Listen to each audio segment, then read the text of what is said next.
بسم اللہ الرحمن الرحیم وسموا ما يفيد معرفة الأحكام العملية عن أدلتها التفصيلية بالفقه ومعرفة أحوال الأدلة إجمالا في إفادتها الأحكام بأصول الفقه۔ بسم اللہ الرحمن الرحیم۔ علامہ تفسیرانی رحمہ اللہ اس مقام سے علم فقہ، اصول فقہ اور علم کلام کی وجہ تسمیہ شروع کر رہے ہیں۔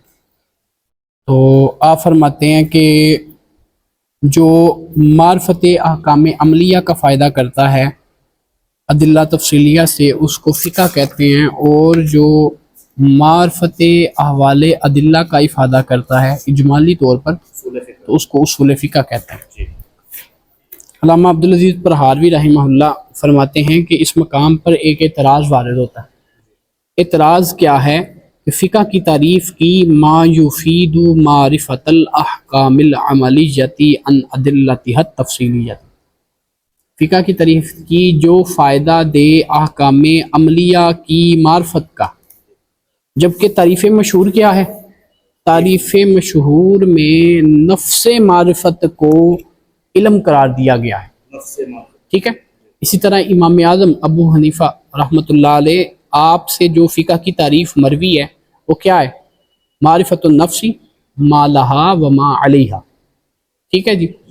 تو وہاں پر بھی نفس معرفت کو فقہ کہا گیا، لیکن اس مقام پر کیا تعریف فرمائی علامہ تفسیرانی نے؟ ما یفید معرفت الاحکام، جو فائدہ دے معرفت احکام کا۔ اب ما یفید مفید ہو گیا، اور معرفت احکام جو ہے یہ مفاد ہو گیا، اور مفید اور مفاد میں مغایرت نہیں ہوتی، یعنی فائدہ دینے والی شے اور ہے اور بعد میں جو فائدہ حاصل ہونا ہے وہ اور ہے، حالانکہ اصلاً جو مفاد ہے وہی فقہ ہے۔ سمجھ آ گئی؟ تو اس لیے علامہ پرہاروی رحمہ اللہ فرماتے ہیں کہ اس مقام پر یہ اعتراض ہوتا ہے کہ فقہ نام ہے نفس معرفت احکام کا، نہ کہ ما یفید کا۔ سمجھ آئی؟ اچھا، تو اس کے کئی جواب فرماتے ہیں، ذکر کیے گئے ہیں۔ پہلا جواب یہ ہے کہ ما یفید جو ہے وہ ہے علم فقہ۔ کیا ہے؟ علم فقہ۔ اور آگے مفاد ہے معرفت احکام۔ ظاہر سی بات ہے ما یفید کے ساتھ جب اس کی تعریف کر رہے ہیں تو ما یفید فقہ ہے، اور معرفت احکام عملیہ جو ہے یہ مفاد ہے۔ اب ما یفید جب علم ہے تو کہتے ہیں کہ علم کا اطلاق ہوتا ہے تین چیزوں پر۔ علم کا اطلاق تین چیزوں پر ہوتا ہے۔ علم کا اطلاق کبھی تصدیق بالمسائل پر ہوتا ہے، کبھی نفس مسائل پر ہوتا ہے، اور کبھی ملکہ پر ہوتا ہے۔ کس پر ہوتا ہے؟ ملکہ پر۔ پہلا ہے تصدیق بالمسائل، یعنی فقہی مسائل کو جاننا، ان کا اقرار کرنا، تصدیق کرنا، ٹھیک ہے۔ اور دوسرا نفس مسائل، نفس مسائل پر بھی اس کا اطلاق ہوتا ہے۔ اور تیسرا ملکہ۔ کہتے ہیں اس مقام پر جو ما یفید ہے علم سے مراد نفس مسائل ہے، علم سے مراد نفس مسائل ہیں۔ تو اب تعریف کیا ہوگی کہ انہوں نے نام رکھا ہے نفس مسائل کا جو معرفت دیتے ہیں احکام عملیہ، سمجھ آ گئی؟ جن سے احکام کی معرفت حاصل ہوتی ہے۔ اب دوسری بات یہاں پہ یہ ہے کہ صرف مسائل کو پڑھ لینے سے ان کا حکم تو معلوم نہیں ہوتا، تو ضرورت پڑتی ہے ان کے دلائل کی طرف توجہ کرنا، کیونکہ دلائل بتائیں گے کہ اس مسئلے کا یہاں پر حکم کیا ہے۔ تو ہم مسائل کو دلیل سے مقید کر لیں گے، تو ما یفید میں ہم رکھیں گے المسائل المدللہ، وہ مسائل مدللہ جو معرفت احکام کا فائدہ ہے۔ اب عبارت صحیح ہو جائے گی، ٹھیک ہے، کیونکہ فقہ نفس مسائل کا نام ہے، اور مسائل بھی کون سے؟ مسائل مدللہ۔ اور مدللہ کی قید کا ایک اور فائدہ ہے، وہ آگے انشاءاللہ ہم تھوڑی اس کو پڑھیں گے۔ تو اس لیے کہتے ہیں پہلا جواب اس کا یہ ہے کہ علم کا اطلاق کبھی تصدیق بالمسائل پر کیا جاتا ہے، اور کبھی نفس مسائل پر۔ اور معرفت یعنی جو ہے وہ تعریف، یعنی علم جو ہے وہ تعریف مشہور میں پہلی مراد ہوتی ہے، یعنی تصدیق بالمسائل، جبکہ شرع میں نفس مسائل مراد ہے، نفس مسائل مراد ہے۔ تو پھر وہ عبارت آ جائے گی کہ وہ مسائل مدللہ جو معرفت احکام عملیہ کا فائدہ ہے۔ سمجھ آ گئی؟ اچھا، اب کہتے ہیں دوسرا اس کا جواب یہ دیا گیا ہے کہ ما یفید جو ہے وہ فقہ ہے، اور فقہ سے مراد علم الاحکام کلیہ ہے، اور معرفت احکام میں جو احکام ہے اس سے مراد احکام جزئیہ ہیں۔ معنی یہ ہوگا کہ ما یفید بمعنی علم فقہ وہ علم میں احکام کلیہ کا نام ہے جس سے اس کے جزئی احکام معلوم ہو. ٹھیک ہو. سمجھ آ گئی؟ جی. یعنی جب تک آپ کو یہ نہیں پتا ہوگا کہ نماز فرض ہے تو آپ کو یہ کیسے پتہ چلے گا کہ زید کی نماز فرض ہے. سمجھ آ گئی؟ تو کہتے ہیں کہ فقہ نام ہے معرفت احکام کلیہ کا جو فائدہ دے معرفت احکام جزیہ. تو ما یفید سے مراد احکام کلیہ ہو گئے اور مفاد جو ہیں وہ احکام جزیہ ہو گئے. اب بھی بات جو ہے وہ درست ہو جائے گی. اچھا، اس لیے کہتے ہیں کہ فقہ سے مراد احکام کلیہ کے علم ہے اور وہ فائدہ دیتی ہے احکام جزیہ کی معرفت کا. جیسے کہ وجوب صلاۃ زید کا علم تب ہوگا جب یہ پتا ہوگا کہ مطلق نماز واجب ہے، مطلق نماز فرض ہے. اچھا، وقت جو استدلوا بما اصطلح علیہ بعضهم من استعمال المعرفہ فی الجزیات، اور اس لیے یہاں پہ استدلال یہ بھی کیا گیا ہے کہ معرفت کا استعمال جزیات میں ہوتا ہے اور علم کا استعمال کلیات میں ہوتا ہے. اور شارح نے چونکہ فرمایا معرفت احکام تو مراد جو ہے جزوی احکام ہوں گے نہ کہ کلی احکام. اچھا، تیسرا جواب اس کا کیا ہے؟ فرمایا تیسرا جواب یہ ہے کہ ما یفید جو ہے مفید اور مفاد ان دونوں میں تغایر ہوتا ہے. ان دونوں میں تغایر ہوتا ہے. اب جب ان دونوں میں تغایر ہوتا ہے اور یہاں پر بھی جو تغایر ہے تو کہتے ہیں کہ تغایر تو ایک ہوتا ہے ذاتی. ٹھیک ہے جی، اس اعتبار سے تو مفاد مفید پر محمول نہیں ہو سکتا. اور ایک اعتبار ہوتا ہے تغایر کا، تغایر اعتباری. ٹھیک ہے جی، تغایر اعتباری میں جو محمول ہے اس کا حمل موضوع پہ درست ہوتا ہے، یا یوں کہہ لیں کہ مفاد مفید پر محمول ہو جائے گا. اچھا، اب ان دونوں میں فرق کیا ہے دیکھیں. مثال دیتے ہیں کہ علم زید یفیدہ صفت الکمال، زید کے علم نے اس کو فائدہ دیا کس کا؟ صفت کمال کا. اب اس کو دیکھیں کہ علم جو ہے اس کی تعریف آپ کرتے ہیں کہ علم الاضافت الحاصلہ بین العالم والمعلوم. علم ایک ذو اضافت چیز ہے اور جو ذو اضافت ہوتی ہے وہ منتصبین کا تقاضا کرتی ہے. نسبت جو ہے وہ منتصبین کا تقاضا کرتی ہے. تو یہاں پر دو منتصب ہیں، کون کون سے؟ ایک ہے عالم اور دوسرا ہے معلوم. علم کا تعلق عالم کے ساتھ بھی ہوتا ہے اور معلوم کے ساتھ بھی ہوتا ہے، لیکن علم کا جب تعلق عالم کے ساتھ ہوتا ہے تو وہ اس کے لیے اعلیٰ ہوتی ہے، وہ اس کے لیے اعلیٰ ہوتی ہے. اور وہی علم جب معلوم سے متعلق ہوتا ہے تو وہ صفت کمال بن جاتا ہے. سمجھ آ گئی؟ تو اعلیٰ اور صفت کمال میں، اعلیٰ اور معلوم میں فرق تو ہے نا. تو کہتے ہیں حالانکہ علم بدلا، عالم اور معلوم میں علم بدلا کہ وہی رہا. جو عالم کے ساتھ علم متعلق تھا بطور اعلیٰ، وہی علم جو ہے وہ صفت کمال بن گیا جب معلوم کے ساتھ متعلق ہوا. اس لیے کہا کہ زید کے علم نے اس کو صفت کمال کا فائدہ دیا. جب اس کو، حالانکہ علم یہ ہے لیکن وہی ایک حیثیت سے اعلیٰ ہے اور ایک حیثیت سے صفت کمال ہے. علم ایک ہے، اعتباری فرق ہے. تو کہا یہاں پر بھی یہی تغایر اعتباری ہے، تو اس لیے اس کا حمل جو ہے مفاد کا مفید پر درست ہے. چوتھا جو جواب دیتے ہیں اس کا یہ کہتے ہیں کہ اس مقام پر جو معرف ہے یعنی فقہ، علم فقہ، تو کہتے ہیں معرف یہاں پر ملکہ کے معنی میں ہے. ملکہ یعنی یوں کہہ لیں کہ ما یفید سے مراد ملکہ ہے اور نام رکھا انہوں نے اس ملکہ کا فقہ جو معرفت احکام عملیہ کا فائدہ دے. یہاں یوں کہہ لیں کہ جو معرفت احکام عقلیہ ہے جس سے احکام عملیہ کی معرفت حاصل ہو، اس کا نام کیا رکھا؟ اس کا نام انہوں نے فقہ رکھ دیا. اچھا، اس لیے کہتے ہیں چوتھا جواب اس کا یہ ہے کہ معرف ملکہ استنباط اور ملکہ استحضار ہے کہ علم کا اطلاق کبھی اس پر بھی کیا جائے. سمجھ آ گئی؟ اچھا، آگے فرماتے ہیں معرفت احکام عملیہ ان ادلتہ التفصیلیہ.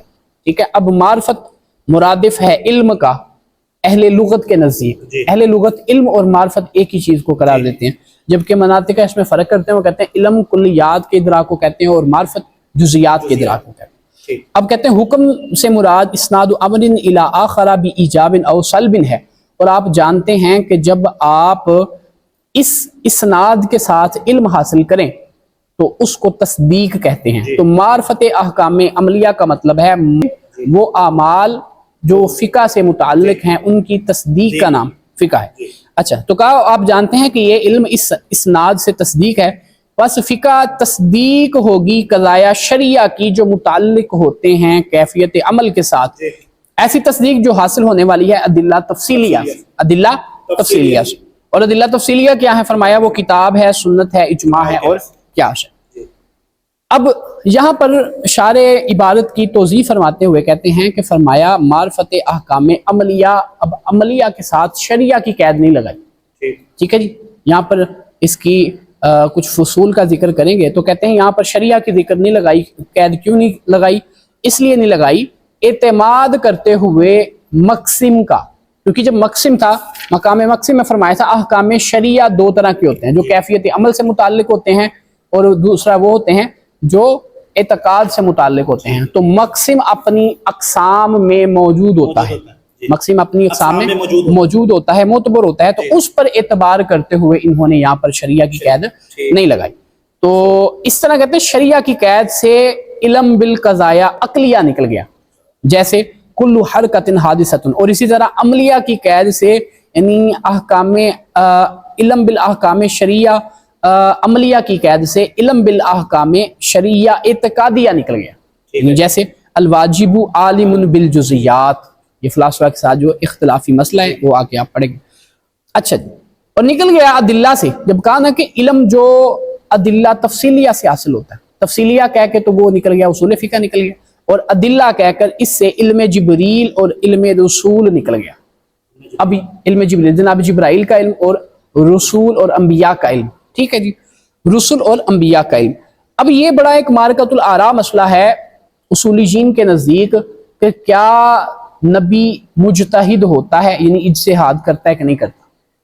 بعض نے کہا نہیں کرتا، ٹھیک ہے جی، کیوں؟ فرمایا ان اتبع الا ما یوحى الیہ، میں اسی کی اتباع کرتا ہوں کہ جو مجھے وحی کی جاتی ہے۔ جب اس کا علم وحی کے ذریعے ہوتا ہے تو مجتہد کو اجتہاد کی ضرورت نہیں ہوتی، لیکن جمہور اس طرف گئے ہیں کہ نبی بھی کبھی اجتہاد کرتا۔ تو اب جب انہوں نے یہ قول کیا کہ نبی کبھی اجتہاد کرتا ہے تو پھر اختلاف ہو گیا کہ نبی کا اجتہاد واجب ہوتا ہے کہ جائز، یعنی جب وہ مقام آ جائے جہاں پر اجتہاد کی ضرورت ہوتی ہے تو وہ اس کے لیے واجب ہوتا ہے کہ جائز ہوتا ہے۔ بعض نے کہا واجب ہوتا ہے، بعض نے کہا جائز ہوتا ہے۔ پھر اختلاف یہ بھی ہے کہ اگر اجتہاد نبی کرتا ہے تو نبی کو اجتہاد میں صاحب لاحق ہوتا ہے کہ نہیں ہوتا؟ سمجھ آ گئی؟ تو بعض نے کہا صاحب لاحق ہوتا ہے، بعض نے کہا نہیں ہوتا۔ جنہوں نے کہا نہیں ہوتا انہوں نے کہا کہ امور دینیہ میں نہیں ہوتا، امور دنیا میں جائز ہے کہ ہو سکتا ہے، یعنی جنہوں نے جائز کہا وہ بھی امور دنیا میں جائز کہا، امور دینیہ میں جائز نہیں کہا، کہ نبی کو امور دینیہ جو ہے ان میں اجتہاد میں صاحب نہیں ہوتا، امور دنیا میں ہو جاتا ہے۔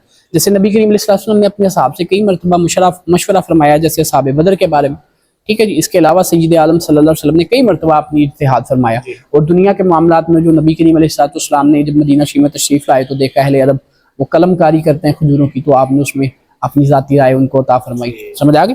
تو اس طرح کے معاملات میں نبی اجتہاد کرتا ہے۔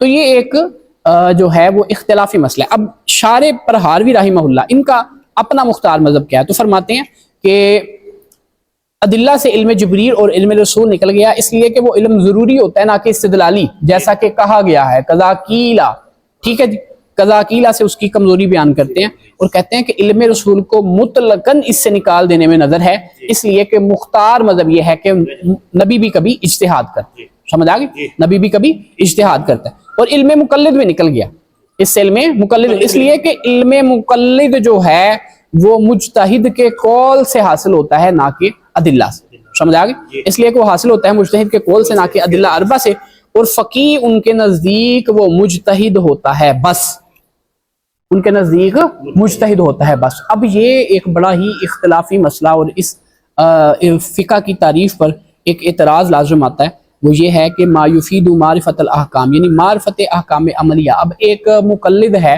وہ احکام عملیہ، ما یفید معرفت احکام عملیہ ان ادلتها التفصیلیہ، تعریف آپ نے کر دی، اور اس بات پر اجماع ہو گیا کہ فقہ جو ہے وہ ایک مدون علم ہے، فقہ جو ہے ایک مدون علم ہے۔ اور دوسرا اجماع یہ ہو گیا کہ فقیہ جو ہوتا ہے وہ فقط مجتہد ہوتا ہے۔ اب جب آپ نے کہا کہ فقہ جو ہے وہ ایک مدون علم ہے، اور ایک مقلد اگر ان مسائل کو پڑھ لے، اس مدون مسائل کو پڑھ لے ان کے احکام کے ساتھ یا ان کے دلائل کے ساتھ، دلائل کیسے؟ دلائل جو کتابوں میں لکھے ہوئے ہیں، جب آپ ہدایہ شریف پڑھتے ہیں، فقہ کی دیگر کتابیں پڑھتے ہیں، تو بعض دلائل میں ساتھ بعض احکامات کے ساتھ دلیلیں بھی ذکر کی ہوتی ہیں، سمجھ آ گئی؟ تو جب آپ نے ان کو دلائل سے جان لیا احکامات کو تو کیا آپ پہ فقیہ کا اطلاق ہوگا کہ نہیں ہوگا؟ تو اس مسئلہ میں اختلاف ہے. کہا کہ اصولیین کے نزدیک فقط مجتہد ہی فقیہ ہوتا ہے، غیر جو ہے وہ فقیہ نہیں ہوتا. جی اچھا، تو اب اس کا جواب کیا ہے کہ ایک طرف اجماع ہے کہ علم فقہ مدون ہے، اور مدون علم ہے تو اس کا مطلب کہ مقلد اس کو پڑھ کر اس کے مسائل پر اور اس کے احکامات پر مطلع ہو سکتا ہے. اور دوسری طرف کہا کہ اجماع کر لیا کہ مجتہد فقیہ فقط مجتہد ہوتا ہے. تو کہا ہم فقہ کی کریں گے دو تعریفیں، ہم فقہ میں دو تعریفیں کریں گے. ایک تو یہ تعریف جو اوپر بیان ہوئی، ما یفید معرفت الاحکام العملیہ عن ادلہ تفصیلیہ، ٹھیک ہے، ادلہ تفصیلیہ سے جب معرفت احکام عملیہ حاصل ہو جائے تو اس کو فقیہ کہیں گے. اس اعتبار سے تو مقلد فقیہ ہے، اس اعتبار سے تو مقلد فقیہ ہے. لیکن اگر ہم ادلہ بمعنی امارت لیں، یعنی وہ دلائل ظنیہ، دلائل قطعیہ نہیں، دلائل ظنیہ، اور احکام بمعنی یقین لیں، اور مراد ہو جو یقین کا فائدہ دے عملی مسائل میں امارت سے، یعنی ادلہ ظنیہ سے، سمجھ آ گئی؟ ادلہ ظنیہ تفصیلیہ سے جو یقین کا فائدہ دے. اور یہ شان فقط مجتہد کی ہوتی ہے، کیونکہ دلائل ظنیہ سے مقلد کو یقین کا فائدہ نہیں ہوتا، اس کو ظن کا فائدہ ہوتا ہے. یقین کا فائدہ ہونا یہ مجتہد کی شان ہے. جب مجتہد کی شان ہے تو اس اعتبار سے اس تعریف پر فقط مجتہد فقیہ ہوگا، غیر جو ہے وہ فقیہ نہیں ہوگا. اس لیے کہتے ہیں فقیہ ان کے نزدیک وہ مجتہد ہے فقط. اور یہ گمان کیا گیا کہ ادلہ من ادلتہا یہ متعلق ہے احکام کے ساتھ. یعنی معنی کیا ہوگا کہ احکام جو فائدہ دے معرفت احکام کا من ادلتہا، یعنی ان ادلتہا، ادلتہا تفصیلیہ، احکام سے متعلق ہوگا. تو اس وقت معنی یہ بنے گا کہ وہ علم بالاحکام جس کو مجتہد نے جس کا استخراج کر کے اس کو کتابوں میں لکھ دیا، اور اب یہ اس کو پڑھتا ہے تو یہ اس علم کو بھی جانتا ہے، اس کے دلائل کو بھی جانتا ہے، کام کو بھی جانتا ہے، تو اس پر فقیہ کا اطلاق درست ہوگا. اس لیے کہا کہ اگر اس کا تعلق جو ہے ہم کر دیں احکام کے ساتھ تو علم مقلد نہیں نکلے گا. ٹھیک ہے جی، سمجھ آ گئی؟ تو ھذا وہم، ان سے اس کی تخبیط کرتے ہیں، اس کی غلطی بیان کرتے ہیں. وہ کہتے ہیں کہ یہ وہم ہے، بلکہ یہ متعلق ہے معرفت کے ساتھ. یعنی یہ نہیں کہ حکم ادلہ تفصیلیہ سے معلوم ہو، بلکہ معرفت جو ہے وہ ادلہ تفصیلیہ سے معلوم. تو یہ شان جو ہے فقط مجتہد کی ہوتی ہے، فقیہ کی ہوتی ہے. فرمایا کہ بل ہوا متعلق بالمعرفہ، بس تفصیلیہ سے علم بھی وجود شے بھی نکل گیا جو کہ مقتضا کے وقت پائے جاتے ہیں. جب کہا نا کہ ادلہ تفصیلیہ سے، فقط ادلہ نہیں بلکہ ادلہ تفصیلیہ سے، جب کسی شے کا مقتضی پایا جاتا ہے تو مقتضا کا پایا جانا ضروری ہو جاتا ہے. تو اس ضرورت کی نفی کرنے کے لیے تفصیلیہ کو شامل کر دیا. کہتے ہیں تفصیلیہ کی قید سے علم بھی وجوب الشیء عند وجود المقتضا نکل گیا. ٹھیک ہے جی، اور اس لیے کہ اس کا نہ پایا جانا، اس کا عدم وجوب مقتضی کے عدم وجوب کی وجہ سے ہوتا ہے. بس یہ علم اجمالی ہے، اس علم اجمالی کو فقہ نہیں کہہ سکتے. سمجھ آ گئی؟ یعنی مقتضی کے وقت پایا جائے اور عدم مقتضی کے وقت اس کا نہ پایا جانا، یہ علم اجمالی تو ہے، علم تفصیلی نہیں، اس لیے اس پر فقہ کا اطلاق نہیں ہو سکتا. آگے لفظ فقہ کے بارے میں فرماتے ہیں بالفقہ، یہ لغت میں علم ہے مع حذاقت عملی، مہارت عملی کے ساتھ. لغت میں جب آپ کسی بھی کام کو مہارت سے کرتے اس کو فقہ کہتے ہیں. ٹھیک ہے جی، اس کو فقہ یا تفقہ کہتے ہیں. لیکن اصطلاح بھی اسی طرح ہے. وقذا فی الاصطلاحی، اصطلاح میں بھی یہ اسی طرح واقع ہوا ہے، لیکن لغت میں اس کا متعلق عام ہے، اس کا متعلق عام ہے، اور اصطلاح میں اس کا متعلق خاص ہے. اب لغت میں تو کوئی بھی عمل جو آپ حذاقت کے ساتھ کر رہے ہیں، مہارت کے ساتھ، اس کو فقہ کہیں گے. سمجھ آ گئی؟ لیکن اصطلاح میں احکام عملیہ شرعیہ مراد ہیں جو اوپر گزر چکے. پس اگر کہا جاتا فروع فقہ، یعنی وسموا ما يفيد معرفت الاحکام العملیہ عن ادلتها التفصیلیہ بفروع الفقہ، تو زیادہ مناسب تھا، کیونکہ آگے فرمایا تھا اصول فقہ، وہ اس مقام پر فروع فقہ کہہ دیتے تو مناسب ہوتا ہے. لیکن علامہ پرہاوی فرماتے ہیں کیونکہ ایسا اس لیے نہیں کیا گیا کہ شارح تفتزانی اس امر کی طرف اشارہ کرنا چاہتے ہیں کہ جب بھی فقہ بولا جاتا ہے تو اس سے متبادر الی الفہم جو ہوتا ہے وہ فروع فقہی ہوتا ہے، وہ فروع فقہی ہوتا ہے. اچھا، اب اس تعریف میں کہتے ہیں ایک بڑی مشہور بحث ہے آپ نے کہا کہ جو معرفت احکام عملیہ کا فائدہ دے ادلہ تفصیلیہ سے وہ فقہ ہے. اب احکام عملیہ کون سے اور کتنے مراد؟ ٹھیک ہے جی، احکام عملیہ کون سے اور کتنے مراد؟ کہا کہ یا تو سارے مراد ہوں گے یا بعض مراد ہوں گے، اور بعض بھی معین یعنی نصف سدس وغیرہ، یا بعض مبہم مراد ہوں گے اگرچہ تھوڑے سے ہوں، یا بکثرت مراد ہوں گے. اور ہر صورت ہر شک باطل ہے. ہر شک کیوں باطل ہے؟ کہ پہلی جو صورت ہے کہ سارے مراد ہوں گے، تو اس اعتبار سے تو کوئی بھی فقیہ نہیں رہے گا، کوئی بھی فقیہ نہیں رہے گا. اس کی وجہ سیدنا امام اعظم رضی اللہ تعالیٰ عنہ سے پوچھا گیا کہ حضور والا فلاں شخص نے قسم کھائی ہے اور اس میں دہر کا ذکر کیا ہے کہ میں دہر میں روزہ رکھوں گا یا تمہیں فلاں دہر میں طلاق ہے، تو اس وقت آپ نے فرمایا کہ میں دہر کو نہیں جانتا. اس لیے ختان کا مسئلہ آپ سے پوچھا گیا ختنہ سے متعلق، تو آپ نے فرمایا کہ میں اس کے وقت سے واقف نہیں ہوں. اور سیدنا امام مالک رحمۃ اللہ علیہ بصرہ سے شخص آیا 40 سوال لے کے، یہ غالباً میرے خیال سے جامع بیان العلم و فضلہ میں ابن عبد البر نے بھی ذکر کیا. تو بصرہ سے شخص آیا 40 سوال لے کے، اور آپ نے 4 سوالوں کے جواب دیے اور 36 سوالوں کے جواب میں فرمایا لا دیں میں نہیں جانتا. تو کہا جب آپ علم بھی جمیل احکام مراد لیں تو پھر تو امت کے سب سے چوٹی کے 4 جو فقیہ ہیں وہ بھی فقیہ نہیں رہتے، جو 4 مجتہد ہیں وہ بھی فقیہ نہیں رہتے. تو پتہ چلا کہ علم بالاحکام کلیہ مراد نہیں. ٹھیک ہے جی. اور دوسری وجہ اس کی یہ ہے کہ حضرت جی جو احکام ہوتے ہیں نا وہ دن بدن بڑھتے جاتے ہیں، جیسے جیسے معاملات بڑھتے جاتے ہیں احکام بھی بڑھتے جاتے ہیں. تو جیسے جیسے معاملات بڑھتے گئے احکام بڑھتے گئے تو ان کا استیاب جو ہے وہ ممکن ہی نہیں، کسی فرد واحد کے لیے استیاب ممکن نہیں. وہ بڑا زور لگائے گا بیچارہ، اپنی جو عمر ہے اس کی 80 سال 90 سال 100 سال کے، یا ان مسائل کا احاطہ کر لے گا، گزشتہ کے مسائل کا احاطہ کر لے گا، تو ابھی جو آنے والے ہیں بات ان کا نہیں کر پائے گا. ٹھیک ہے. تو کہا کہ علم بھی جمیل احکام جو ہے یہ ممکن نہیں. اب دوسری شک کیا تھی کہ بعض معین ہو.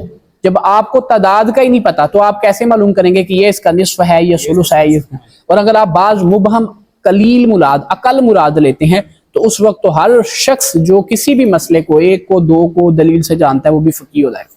ٹھیک ہو گیا، سمجھ آ گئی. اور اکثر مراد لیں تو اکثر بھی جب آپ کو تعداد کا ہی نہیں پتا کہ معین کہاں پہ اس کا نصف ہونا ہے، کہاں پہ اس کا اکثر ہونا ہے، کہاں پہ اقل ہونا ہے، تو آپ کیسے مراد لیں؟ سمجھ آ گئی. تو اس لیے اکثر بھی مراد نہیں لیا جا سکتا.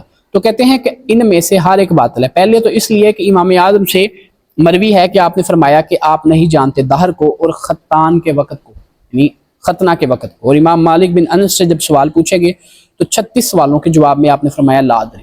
اگر دوسرا معنی مراد لیں تو کمیت احکام چونکہ مجہول ہے بس اس کا نصف و ثلث معلوم نہیں ہو سکتا. اور تیسری شک اس لیے باطل ہے کہ اس لیے کہ جس نے ایک مسئلہ یا 2 مسئلہ کو دلیل سے جان لیا تو وہ بھی فقیہ ہوگا اور یہ خلاف اجماع ہے. چوتھی شک اس لیے باطل ہے کہ اکثر جو نصف سے وہ ہوتا ہے جو نصف سے زائد ہوتا ہے، جب ہمیں نصف کا ہی نہیں پتا تو ہم اکثر کو کس طرح متعین کریں. علامہ ابن حاجب رحمہ اللہ نے اس مقام پر یہ جواب دیا کہ مراد جمیع احکام سے یہاں پر جو کہا نا کہ معرفت احکام عملیہ، تو کہا کہ علم یہاں پر تہیع کے معنی میں ہے، صلاحیت اور ذہنی استعداد کے معنی میں ہے.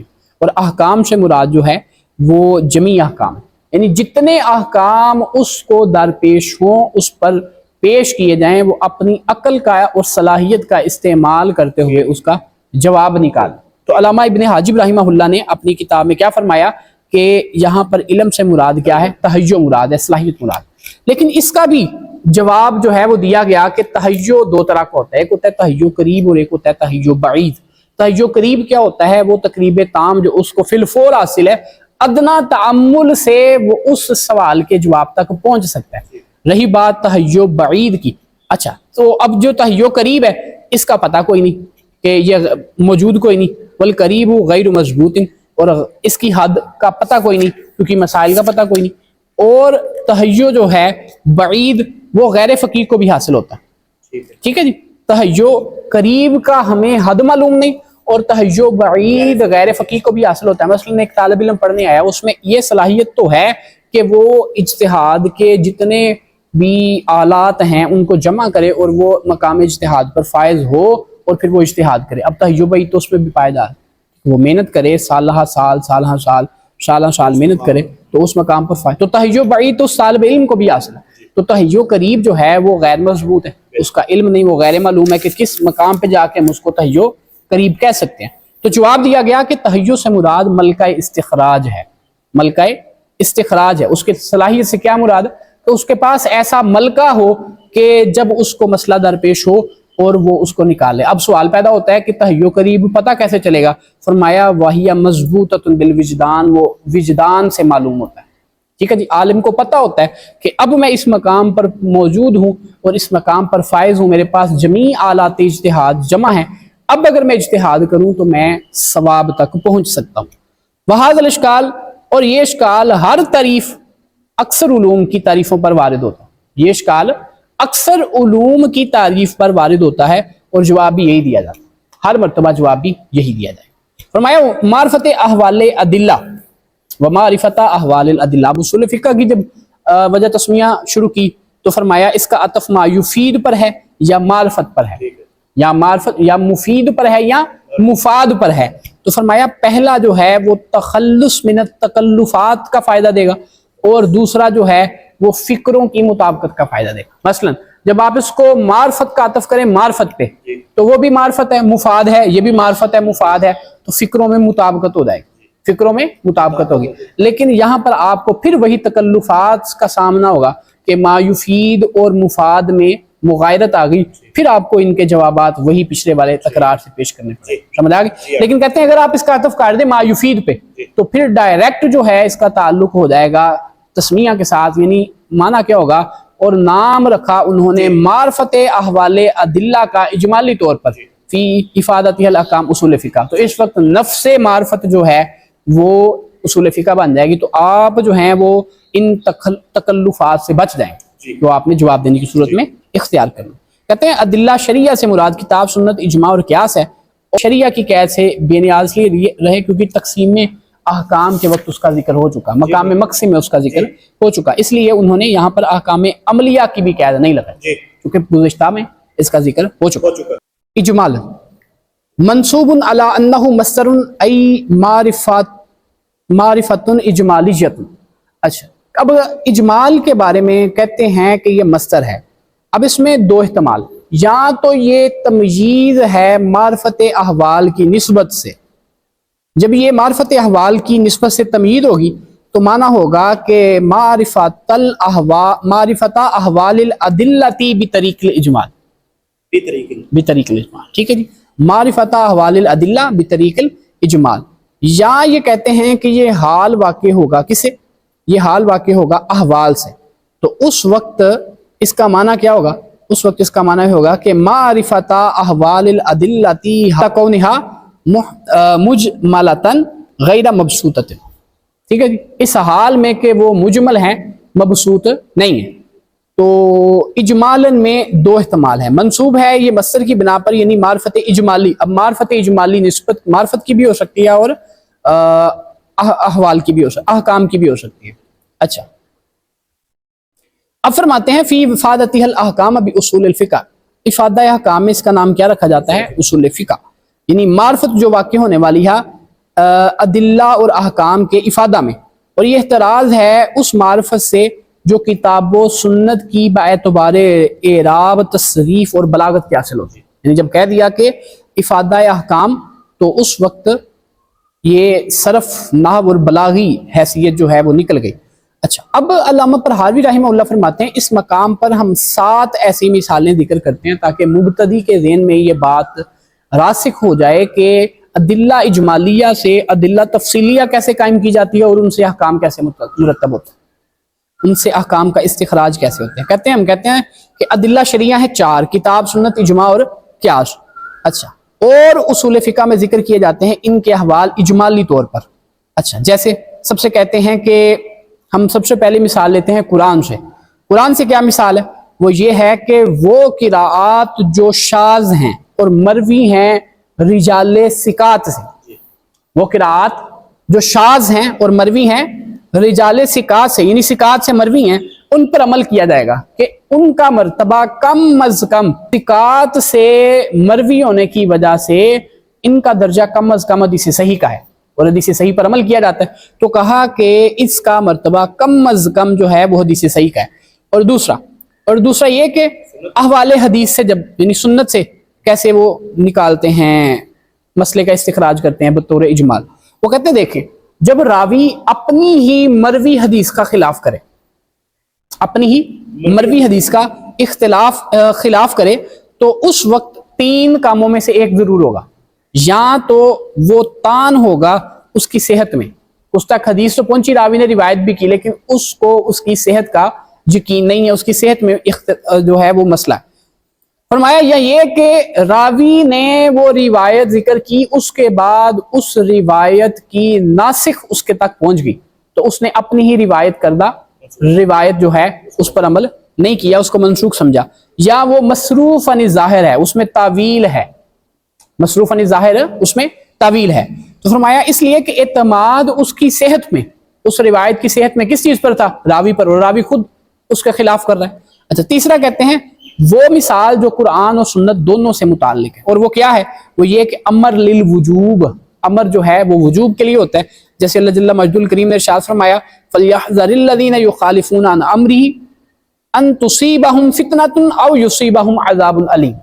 بس ان کو چاہیے کہ وہ ڈریں اللہ کے امر کی مخالفت سے کہ ان کو کوئی آزمائش پہنچے یا عذاب علیم پہنچے۔ سمجھ آ گئی؟ اچھا، مگر یہ کہ جب کہتے ہیں کوئی قرینہ صارفہ موجود ہو، قرینہ صارفہ کس سے؟ اس کو وجوب کے معنی سے ہٹانے کے لیے، جیسے اباحت کا قرینہ، جیسے اللہ جل مجد الکریم نے ارشاد فرمایا وَإِذَا حَلَلْتُمْ فَاصْطَادُوا، جب تم احرام سے باہر نکلو تو اب تم شکار کر سکتے ہو۔ چوتھی مثال جو ہے وہ اجماع کے احوال میں سے ہے، وہ کیا ہے؟ وہ یہ کہ اجماع حجت ہے، اس پر عمل کرنا واجب ہے۔ کس کی؟ اور دلیل کیا ہے؟ آیات و اخبار اس کے بارے میں جو مروی ہیں، جیسے جیسے نبی کریم علیہ السلام نے ارشاد فرمایا لا یجتمع امتی علی الضلالہ، میری امت کا اجماع گمراہی پر نہیں ہوگا، میری امت گمراہی پر جمع نہیں ہوگی۔ پانچویں مثال بھی اجماع سے ہے، وہ یہ کہ اجماع متأخرین کا متقدمین کے اختلاف کو ختم کر دیتا ہے، متأخرین کا اجماع متقدمین کے اختلاف کو ختم کر دیتا ہے، اس لیے کہ اجماع حجت ہے مطلقاً۔ اور چوتھی مثال اس کی قیاس کے حوالے میں سے ہے، اور وہ یہ ہے کہ قیاس حجت ہے اللہ جل مجدہ الکریم کے اس فرمان کی وجہ سے فَاعْتَبِرُوا یا اولی الابصار۔ ٹھیک ہے جی۔ اور ساتویں مثال بھی قیاس سے ہے، اور یہ کہ قیاس خفی، جب اس کا اثر قوی ہو تو اس کو ترجیح حاصل ہوتی ہے قیاس جلی پر، جس کو ہم استحسان سے تعبیر کرتے ہیں نا، اس لیے کہ قوت جو ہے وہ اس کو ترجیح دیتی ہے، پس یہ معرفت اجمالی ہے ادلہ سے۔ اچھا، اب فقیہ مجتہد جو ہے وہ ان سے احکام کا استخراج کیسے کرتا ہے اور ان سے ادلہ تفصیلیہ کا استخراج کیسے کرتا ہے؟ وہ کہتے ہیں کہ پہلے جو مثال ہم نے ذکر کی کتاب اللہ کے حوالے سے، قرات شاذہ کے حوالے سے، تو کہتے ہیں اس لیے امام اعظم ابو حنیفہ اور آپ کے ساتھ فرماتے ہیں کہ بے شک لگاتار رکھنا قسم کے کفارے میں روزوں کو یہ شرط ہے، قسم کے کفارے میں روزوں کو لگاتار رکھنا یہ شرط ہے۔ اس لیے مسعود رضی اللہ تعالیٰ عنہ آپ نے فرمایا ہے فَصِيَامُ ثَلَاثَةِ أَيَّامٍ مُتَتَابِعَاتٍ، وہ شاذ کی رات میں متتابعات کا لفظ منقول ہے اور یہ ثقات سے مروی ہے، لہذا یہ کم از کم حدیث صحیح کے مرتبہ میں ہوگی اور اس پر عمل کرنا ضروری ہوگا۔ تو فرمایا کہ شرط ہے کہ وہ 3 روزے لگاتار رکھے قسم کے کفارے۔ اور دوسرے کی مثال، دوسرے میں جو مسئلے کا استخراج ہوا وہ اس طرح کہ جیسے فرمایا کہ اذا بلغ القلب فی الاناء یطہر بالغسل ثلاث، ٹھیک ہے جی، تو اس کو 3 مرتبہ دھونے سے، جب کتا جو ہے وہ برتن میں منہ مار جائے تو اس کو 3 مرتبہ دھونے سے اس کو پاک کیا جائے گا۔ اچھا، تو فرمایا کہ یہ کس وجہ سے حدیث ابو ہریرہ رضی اللہ تعالیٰ عنہ نے جو روایت بیان کی ہے اس کو 7 مرتبہ دھونے کے بارے میں، بس اس میں ہے کہ جناب سیدنا ابو ہریرہ رضی اللہ تعالیٰ عنہ کفایت کرتے تھے 3 پر بھی، وہ کفایت کرتے تھے 3 پر بھی، پس حدیث صحیح نہیں، یا منسوخ ہے یا محمول ہے۔ خود جو ہے وہ روایت کرتے ہیں 7 کے بارے میں اور اکتفا بھی کرتے تھے کس پر؟ 3 پر، 3 پر بھی اکتفا بھی کرتے، تو اس لیے کہا کہ پس حدیث یا غیر صحیح ہے یا منسوخ ہے یا محمول ہے مباح پر، جو 7 مرتبہ دھونے کی روایت ہے وہ محمول ہے کس پر؟ مباح، اباحت پر۔ تیسری کی مثال ان کا یہ قول، علماء کا قول کہ استماع قرآن واجب ہے، قرآن کی قرات کا سننا واجب ہے اللہ جل مجد الکریم کے اس فرمان وَإِذَا قُرِئَ الْقُرْآنُ فَاسْتَمِعُوا لَهُ، تو اس لیے انہوں نے کہا، کیا کہا کہ نماز میں قراءت کا سننا واجب ہے، مقتدی جو ہے وہ امام کے ساتھ اپنی قراءت نہیں کرے گا، امام کے ساتھ اپنی قراءت نہیں کرے گا۔ اچھا، اور یہ ندب کے لیے نہیں ہے جیسا کہ کہا گیا ہے۔ بعض حضرات نے کہا کہ یہ ندب کے لیے ہے، کہ مستحب ہے کہ مقتدی جو ہے وہ خاموش ہو اور اس کو سنے، اور دیگر روایت کی وجہ سے اس کے لیے یہ بھی جائز ہے کہ امام کے پیچھے وہ قراءت کرے۔ کہا کہ ایسا نہیں ہے، بلکہ امر جو ہے وہ وجوب کے لیے ہوتا ہے، اور ندب کے لیے قرینہ صارفہ کی ضرورت ہوتی ہے جو کہ یہاں پر موجود ہے۔ اچھا، فرماتے ہیں کہ چوتھی کی مثال یہ ہے کہ شراب کی حد 80 کوڑے ہیں اجماع کی وجہ سے، 80 کوڑے ہیں اجماع کی وجہ سے۔ سیدنا عبداللہ ابن عباس رضی اللہ تعالیٰ عنہ کا اس مسئلہ میں جو اختلاف ہے وہ متاخرین کے اجماع سے اٹھ جائے گا، چونکہ بعد کے علماء کا 80 کوڑوں پر اجماع ہو گیا۔ نبی کریم علیہ السلام کے احوال میں ادوار میں 40 کوڑے مارے جاتے ہیں سید عالم صلی اللہ علیہ وسلم۔ جناب سیدنا فاروق اعظم رضی اللہ تعالیٰ عنہ کا جب دور خلافت آیا تو آپ نے دیکھا کہ لوگ اس کو نارمل لے لیں، تو آپ نے اس کی سزا ڈبل کر دی، 40 سے 80 کر دی۔ تو عبداللہ ابن عباس رضی اللہ تعالیٰ عنہ اور دیگر صحابہ نے جب اس سے اختلاف کیا تو اور بعد کے علماء نے اس پر اجماع کر لیا، تو کہا کہ بعد کے متاخرین کا اجماع جو ہے پہلے کے اختلاف کو اٹھا دے گا، اب 80 کوڑے ہی متعین ہے۔ سمجھ آ گئی؟ اچھا، آگے فرماتے ہیں کہ چھٹی کی مثال یہ ہے جو چھٹی صورت بیان کی تھی، اور چھٹی صورت تھی کیا؟ وہ یہ کہ قیاس حجت ہے اللہ جل مجد الکریم کے اس فرمان کی وجہ سے فَاعْتَبِرُوا يَا أُولِي الْأَبْصَارِ، اور اس کی مثال کا ذکر کرتے ہیں، اس سے مسئلہ کا استخراج کیا کہ افیون بھی جو ہے وہ حرام، افیون بھی حرام ہے قیاس کرتے ہوئے خمر پر، اس لیے کہ علت جو ہے وہ سکر ہے، حرمت خمر کی علت کیا ہے؟ سکر ہے، اور وہ افیون میں موجود ہے، لہذا اس کو اس پر قیاس کرتے ہوئے اس کو بھی حرام قرار دیا جائے۔ ساتویں مثال کس کی؟ مسئلہ کیا تھا؟ دلیل اجمالی کیا تھی کہ قیاس خفی کو ترجیح حاصل ہوگی کس پر؟ قیاس جلی پر، جب اس کا اثر کبھی ہوگا۔ تو کہا ساتویں مثال یہ ہے کہ پرندوں میں سے جو درندے ہیں ان کا جھوٹا ناپاک ہوگا، قیاس کرتے ہوئے بہائم کے درندوں پر، بہائم جو دیگر جانور ہیں ان کے درندوں پر قیاس کرتا ہو۔ مزاق ہے؟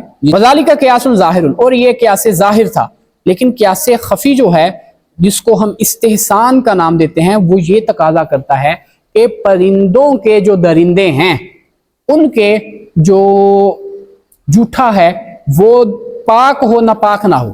دلیل کیا ہے؟ استحسان نے تقاضا کیا کیا؟